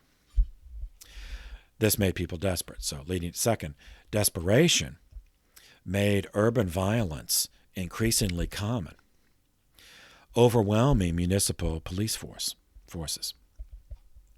Third, leading elements in Germany, notably industrial leaders, feared this was the beginning of a communist takeover. Many of them considered Hitler as a buffoon, as little more than a performer. But they liked the Nazi focus on nationalism and anti-communism and the demand to repudiate the Versailles Treaty, because that would mean rearmament, which they deemed to be beneficial to the economy and for their own interest, because they're the ones who would get the contracts to build jeeps, tanks, planes, rifles, ammunition, explosives, etc. Fourth, the Nazis, as we saw, did not have a majority in the Reichstag, meaning they did not have over 50%, but they did have a plurality, meaning they had a larger number of elected representatives than any of the other 8, there were 9 parties, so any of the other 8 parties. Fifth, the intention of President Hindenburg was that the new Chancellor, Hitler, would articulate his plan for reviving the German economy, then hold national elections on March 5th, 1933, in order to gain a legislative majority or not. Let the people decide. On February 27th, 1933, 6 days before elections in Germany were to take place, a fire broke out in the Reichstag, in the Parliament building. Chancellor Hitler instantly identified communist as responsible. So we're under attack from the inside by these communists. Look what they did in Russia. Look what they do to Spain. So they're trying to do it here. So he declared a state of emergency, which under the Weimar Constitution, Article 48, contained a provision for granting the president such emergency powers in a state of emergency, which included suspending civil liberties such as free speech, free press, habeas corpus. Now, Hitler was not yet president, but Hindenburg still was. He hadn't resigned yet. He was going to wait till after the 1933 election. Hindenburg, as a former career soldier, had a neuralgic fear of communism, so he complied with Hitler's demands that a state of emergency be declared, that the communists are trying to take over. Using this power and the suspension of civil liberties. Second, the Nazis, their stormtroopers, the brown shirts, that's party members who literally they wore brown shirts, that was their uniform, the SA. The Nazi stormtroopers took over local police forces and began hunting suspected communist and other disloyal elements, engaging in indiscriminate arson, beatings, assaults, and homicides. Third, as a result, the elections on March 5th, 1933, returned a total of 647 delegates from 8 parties. The Communist Party was not permitted to run because of the state of emergency, which was blamed on them. Of those 647 delegates, 288 were Nazis. The next highest was once again the Social Democratic Party with 120 delegates. The rest of the parties were too frightened to vote against the Nazis, so from 1933 until 1945, the Nazis controlled the government.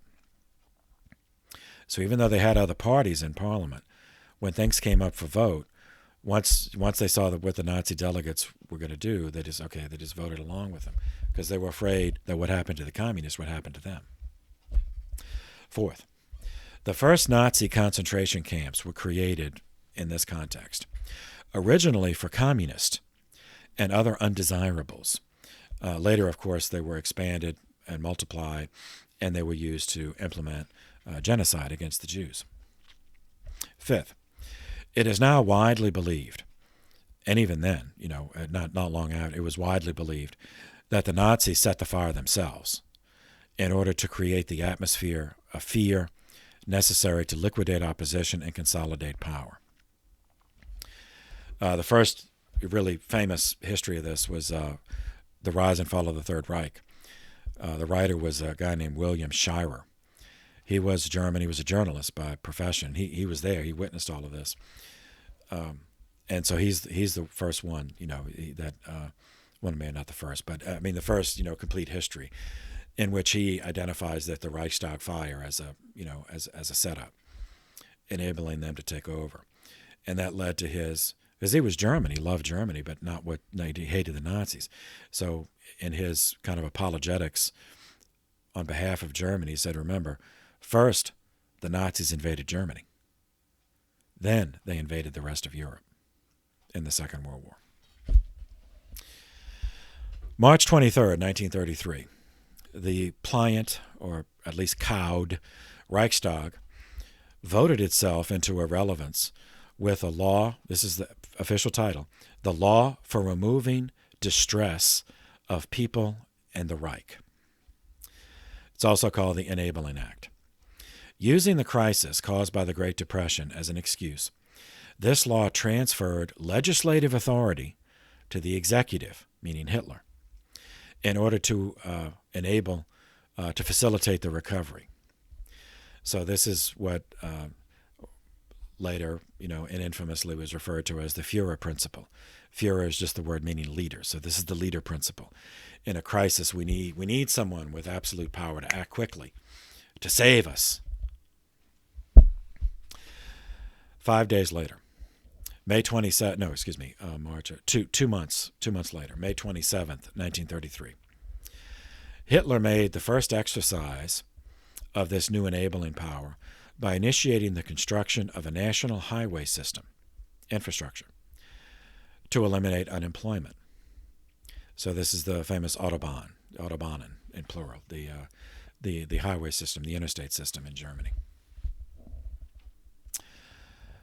July 14th, 1933.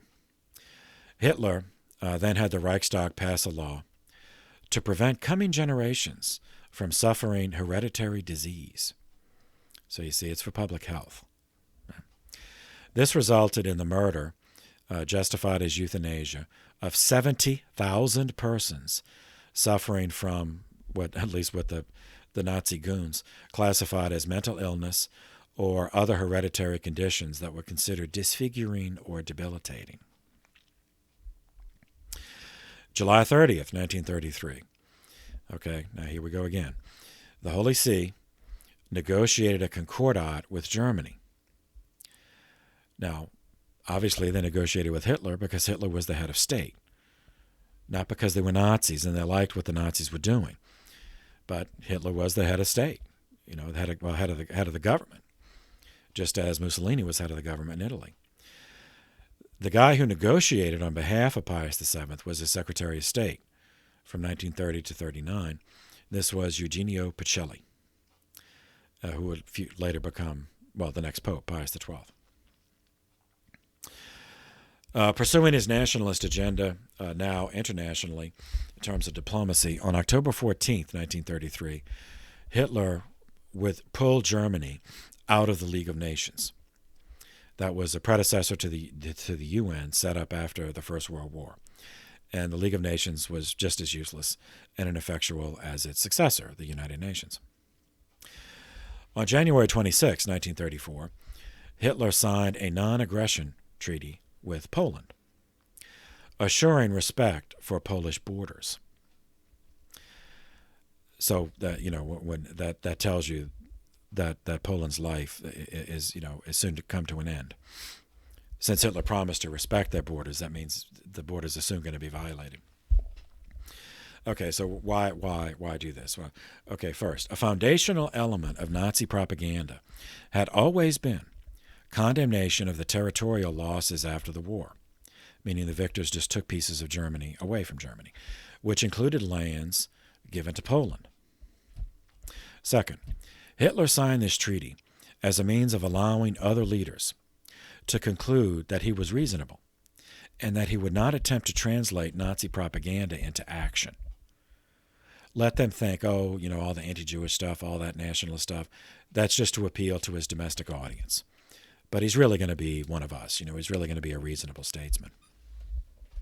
Third, now we know in retrospect, Hitler had absolutely no intention of abiding by this treaty any longer than was convenient for him. He had already used his party thugs to engage in homicide, murdering innocent people. So lying, once you've already engaged in mass murder, lying is an offense that requires no effort. February 27th, 1934, Hitler decreed and the Reichstag approved the law for the organic reconstruction of the economy, which did the totalitarian thing. It subjected all businesses, organizations, and individuals to public conscription for national service. Now, that could be military or it could be some other kind of service, like working on building the new highway system. June 30th, 1934. Hitler conducted a purge within his own Nazi party, having any member who could be a threat to him murdered by the SS, which is not the SA. So these are not the brown shirts were the SA. Those are the first party thugs.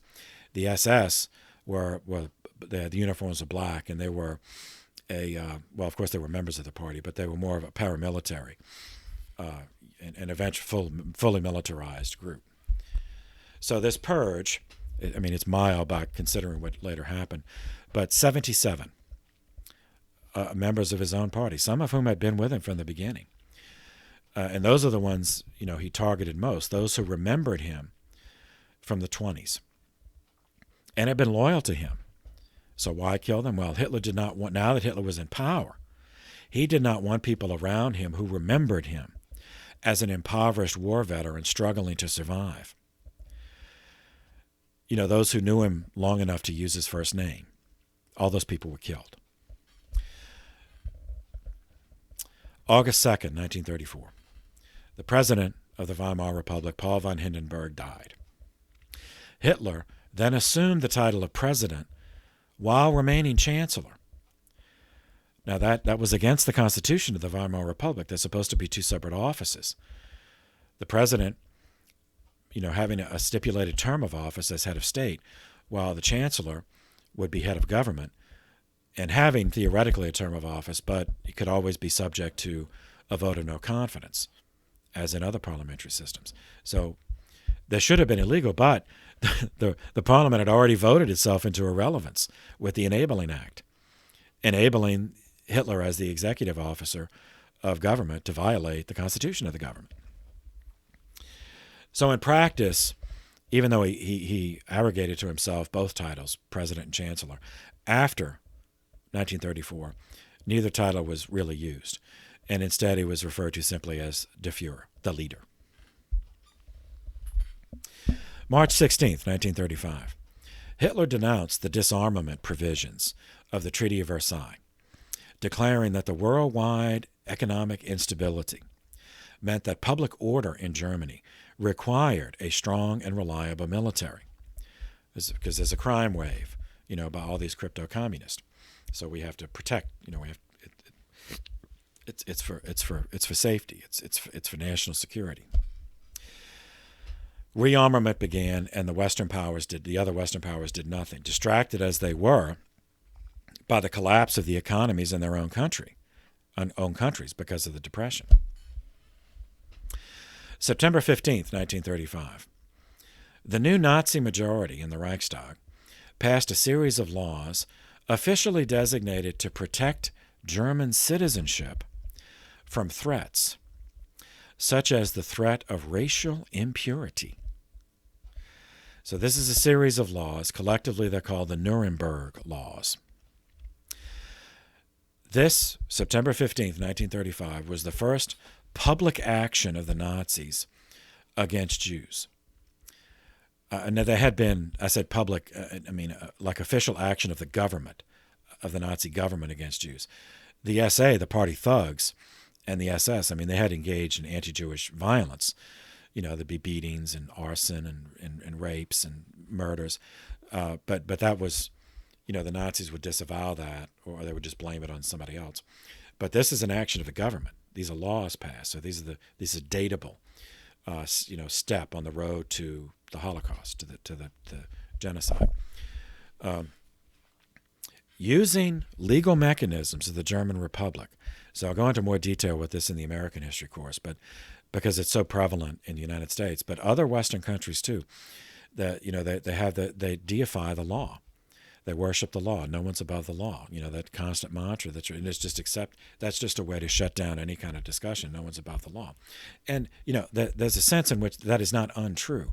However, in the theological sense, well, of course we're above the law. There's a divine law, there's a natural law, but there's also positive law. Now, positive law is a philosophical way of discussing it. That it doesn't really sound right, but it's derived from the Latin term, which just means posit means to place. So positive laws are laws that are created by man-made laws, as we'd put in place. So those are meant to facilitate a purpose. So they're not divine law like the commandments, and they're not the natural law. Like we all need water or we're going to die, or law of gravity. But they're laws, for the organization of groups of people. And if those laws turn out to not work, well, then they can just be replaced. They can be canceled and replaced. But because of that mantra, is so accepted and internalized, and it always works in shutting down opposition.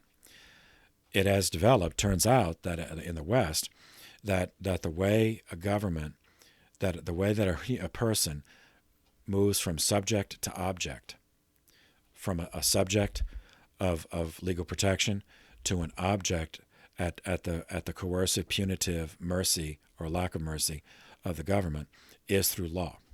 You just change the law and classify them. You make something a crime, and then they're criminals, therefore they're objects. So that's what happened with the Nuremberg laws, using under cover of law legal mechanisms of the German Republic.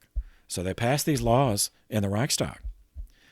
So this is, a way to neutralize oppositions. People, even though some Germans might hesitate, well, that there were only 500,000 Jews in the whole country at the time, out of a population of 80 million. So, can you really think that causing all this trouble? Well, hey, it's the law. It's the law. No one's above the law. No, well, okay, you're right. No one's above the law. That's one of the ways it happens. Okay, the Nuremberg laws. First, Jews as an ethnic group were deprived of citizenship just on the basis of their ethnicity and religion, even if they didn't practice their religion, just their ethnicity. Second, intermarriage, or miscegenation, as we say in the American context, intermarriage between Jews and Germans was outlawed. Third, Jews were forbidden to practice law. Fourth, Jewish individuals and Jewish businesses had to be marked, with a Star of David, so people knew, that they're potentially dangerous. All right. So initially, this is the first legal attack against the Jews. Not legal in the sense of justified, but legal in the sense that they did use the legal apparatus of the Reichstag to pass these laws. So here's a datable, leading. So the Holocaust did not just happen. Nothing just happens. Following year, March 7th, 1936, Hitler had German troops reoccupy the Rhineland, which after the First World War was left as a DMZ, a demilitarized zone, on the German side of the Rhine River. And so this was a risk. This was a violation of the Treaty of Versailles. But none of the victors, none of the other signatories to the treaty, attempted to prevent him. Well, it was a surprise move, so they couldn't have really prevented it. But once it was done, none of them, threatened him or tried to force him out. Same year, October 27th, 1936, an alliance was formed called the Axis Alliance between Germany and Italy, meaning Hitler and Mussolini. They described it as an axis of nationalists, an axis from Rome to Berlin. Same year, November 25th, 1936, Germany and Japan signed a treaty described as anti-communist. And so Japan joins the Axis Alliance. And Japan was then controlled by nationalists, by militarists. So, all three, Germany, Japan, and Italy, were all controlled by right-wing nationalist militarists. Okay, at this point, after the Nuremberg laws, it became clear, with the Nazis, that they were misusing the apparatus of government for immoral reasons. Attacking the handicapped, those who were, disfigured or racially impure, and the Jews. So the Pope issued an encyclical, March 14th, 1937, written in German, which, to make the point, not in Latin. It's titled Mit brennender Sorge, meaning with burning anxiety. And in it, he denounced the fascism as anti-Christian. And he issued it on Passion Sunday, which March 14th that year, 1937, consisted of 43 numbered sections. So he did not mention the Nazi Party or Hitler by name, because by this point fascism had spread to multiple countries. Instead, he introduces the encyclical with direct reference to the Concordat he signed with Germany in 1933, stating that Germany had not fulfilled its side of the agreement, and instead were attacking the church, attacking freedom of worship to conduct its mission. That is the background explanation he offers for why for this document. So, an exemplar quote to show that all the canards about the church being Nazi and supporting the Nazis, and here we have a written document published before the Second World War, 1937. All right, an exemplar quote, number 8. Whoever exalts race or the people or the state or a particular form of state or the depositories of power or any other fundamental value of the human community, however necessary and honorable be their function, whoever raises these notions above their standard value, whoever divinizes them to an idolatrous level, distorts and perverts an order of the world planned and created by God.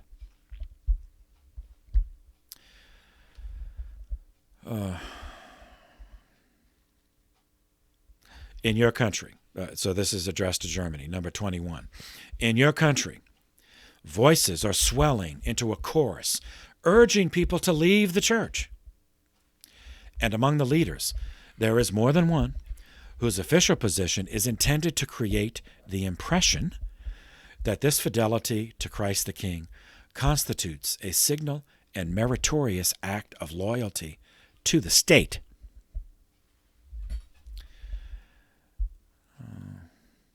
All right, it goes up, but you get the point. So clearly denouncing, Same year, March 19th, 1937, he denounces the opposite extreme, atheistic communism. Divini Redemptoris, now this one was in Latin, issued on the Feast of St. Joseph, much longer, consistent of 82 numbered sections.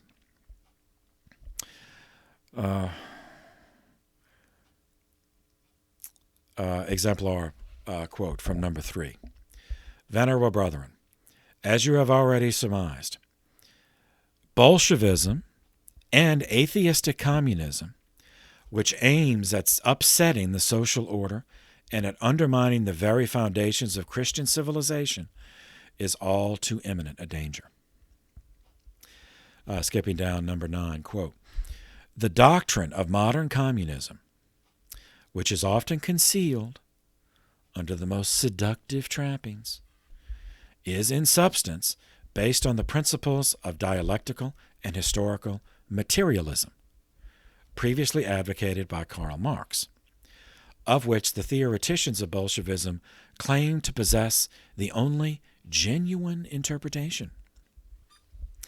According to this doctrine, there is in the world only one reality, the material, the blind forces of which evolve into plant, animal, man. Even human society is nothing but a phenomenon and form of matter, evolving in the same way. By a law of inexorable necessity, and through a perpetual conflict of forces, the material moves toward the final synthesis of a classless society. In such a doctrine, it is evident, there is no room for the idea of God. There is no difference between matter and spirit, between soul and body. There is neither survival of the soul after death, nor any hope in a future life. Hence, they endeavor to sharpen the antagonisms which arise between the various classes of society. Thus, the class struggle, with its consequent violent hate and destruction, takes on the aspects of a crusade for the progress of humanity. Skipping down, number 10. Communism, moreover, strips man of his liberty, robs human personality of all its dignity, and removes all the moral restraints that check the eruptions of blind impulses. There is no recognition of any right of the individual in his relations to the collectivity. No natural right is accorded to the human personality, which is a mere cog in the communist system. All right, it goes on and on like that, but you get the point. Clear condemnation that atheistic communism is irreconcilable with Christianity. 1937, July 7th.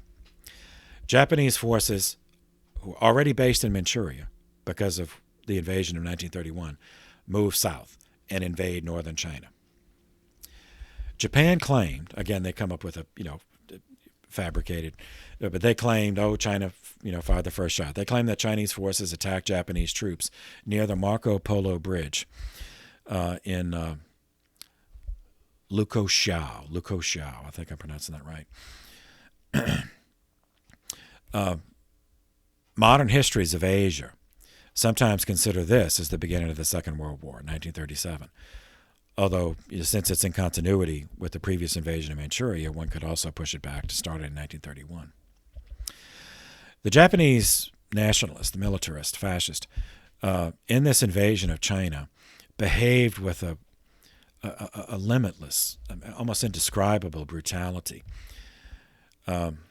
One example, a famous example that is usually cited, is the capture of Nanking, which was a siege culminating in the capture, November, culminating in the capture on December 12th, 1937.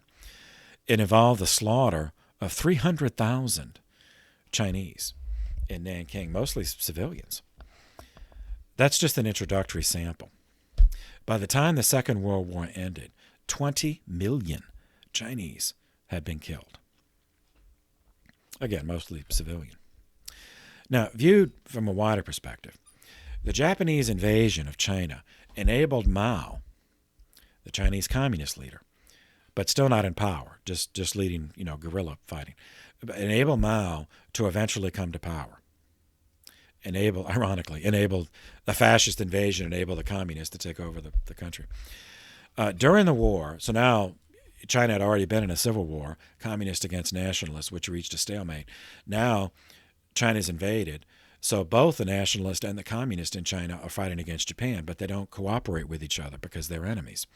So during the war against Japan, Mao became something of a national hero, leading a resistance to the Japanese that friendly Western reporters parallel to the French resistance against the Nazis.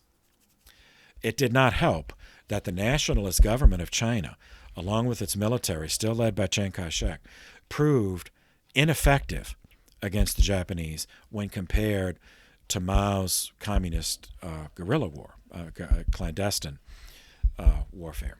So after a decade of civil war, now China was subjected to 12 more years of military occupation and war.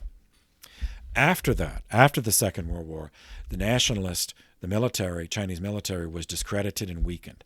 And that's what enabled Mao to drive them out into exile on the island of Formosa, which is now Taiwan, in 1949, and impose communism on China. And the CCP, the Chinese Communist Party, is still controlling China. But nothing just happens. November 5th, 1937, Hitler held a top-secret meeting with senior members of the German military and the Foreign Service. He informed them that his long-term objectives, including gaining Lebensraum, living space, for Germany, would be accomplished by annexing. Now, that's, like nationalizing. That means to steal. That's when governments steal domestic property. Annexing is when governments steal foreign property. So the Lebensraum would be obtained by stealing Poland, Austria, and Czechoslovakia from the Poles, Austrians, and Czechs. He envisioned war and destruction of the Soviet Union, but he envisioned the war as beginning in 1943, 4 years later than it actually started. And the source for this is I want to look it up. It's the Hossbach Memorandum, Hossbach. Following the plan, March 12, 1938, Germany stole Austria, or annexed Austria. This was called the Anschluss.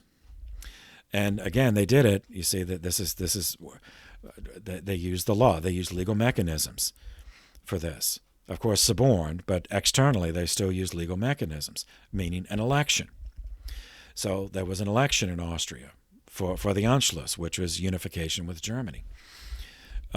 This farcical, stooge election naturally returned what the Germans wanted.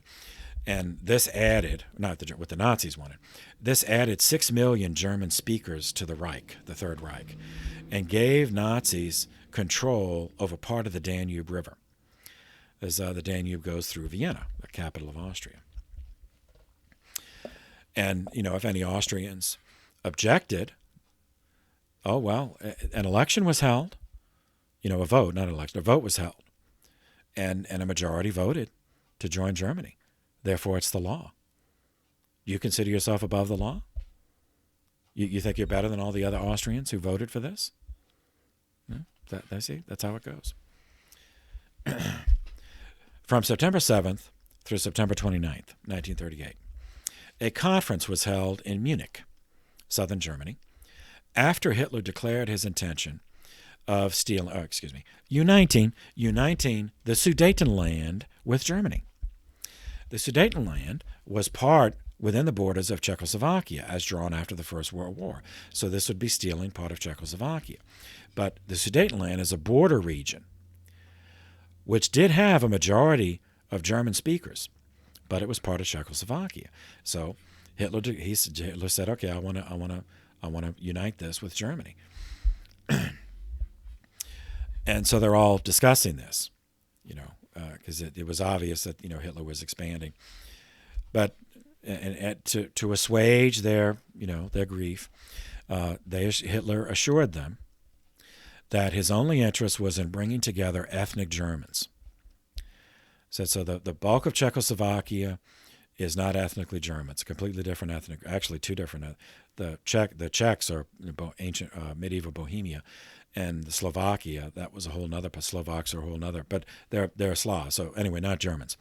But the Sudetenland was just a ring on the western border of. So he said, all I want is the Germans, ethnic Germans, to be part of Germany. I have no interest in Czechoslovakia apart from that. And the Allies agreed. This was the occasion for the infamous statement by the then British Prime Minister Neville Chamberlain after the Munich conference, with the umbrella. He famous footage. You can find it online, where he gets off of his plane and he's holding his umbrella and said that he had achieved peace in our time. Now, he's often criticized for that appeasement, as they did say. Certainly Churchill said.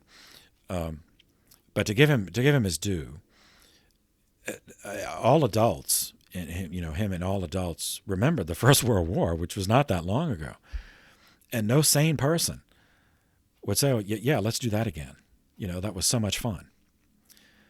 Which is why the war was started by Hitler, who was not a sane person. And he had actually fought in the war, and had been wounded, so he should have known better than anyone, not to do it. But he was insane. But Neville Chamberlain was not insane, so he thought, oh, peace is a good thing. Not repeating World War I is a good thing. Anyway, November 7th, 1938. The third secretary of the German legation in Paris, France, his name was Ernst von Rath, R-A-T-H, was assassinated. In a malign turn of events, the one who killed him was a 17-year-old ethnically Jewish boy named Herschel Grynspan, Grynspan. His family, he was born in Germany. His family was forced out of Germany because of the Nuremberg laws, so he did this out of revenge. But this, the Germans love this.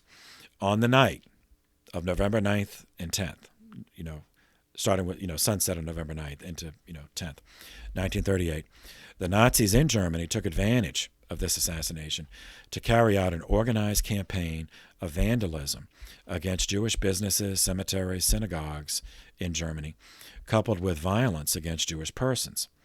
It was called the Kristallnacht, or the Crystal Night, or the Night of the Broken Glass, because of so much vandalism. And in a typical Nazi, twist, the next morning, all these things are, there are all these buildings are destroyed. All this violence happened at night, and then the Nazis, who were in charge of the government, well, okay, who's responsible for this?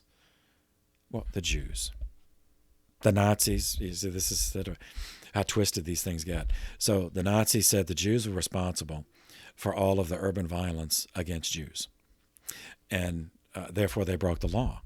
Vandalism, assault, all that's against the law. So if the Jews are responsible, nobody's above the law. So they arrested 26,000 Jews on it, completely fabricated, But hey, no one's above the law. And all right. Pius XI died before the actual war erupted. He died on February 10th, 1939. He was followed as Pope 260 by Pius XII. It was during his reign that the Second World War took place. So we will stop here and then move into Pius's reign. Probably take more than one video to cover his reign. So for now, thank you for your attention. This session is adjourned.